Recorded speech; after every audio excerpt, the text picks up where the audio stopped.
Next collection అండి, మంచి hit design అన్నమాట. ఒకప్పుడు ఆల్మోస్ట్ 1000 ఎబో రేంజ్ లో సేల్ అయిన ఐటమ్ అన్నమాట.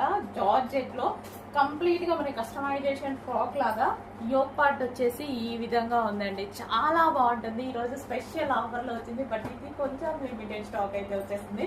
జార్జెట్ ఫ్రాక్, ఇది వచ్చేసి మనకి జార్జెట్ ఫ్రాక్ ఉంది కదా, 3 పీస్ సెట్ అండి, సింగిల్ పీస్ కాదు, 3 పీస్ సెట్. చాలా మంచి ఐటమ్, కంప్లీట్ సెట్ అయితే అయింది. Party wear item complete set. ఇది మనకి జార్జెట్ ఫ్రాక్ విత్ ఇక్కడంతా మనకి బూటీస్ అన్నమాట. ఇక్కడ మీకు కనిపించేటి మొత్తం చమ్కీ విత్ థ్రెడ్ వర్క్ బూటీస్ అండ్ యోక్ పార్ట్. అండ్ దీనికి వచ్చేసి కలర్ కాంబినేషన్ అదిరిపోతుంది. కలర్ కాంబినేషన్ వచ్చేసి చాలా సూపర్ గా ఉంది. చూసారా దుపట్టా, ఇది వచ్చేసి మనకి దుపట్టా చాలా బాగుందండి ఐటమ్ అయితే. ఇది చాలా బాగుంటుంది. అండ్ దీనికి వచ్చేసి బాటమ్ పార్ట్ కూడా, సో అదే కలర్ లో బాటమ్ పార్ట్ చాలా మంచి ఐటమ్.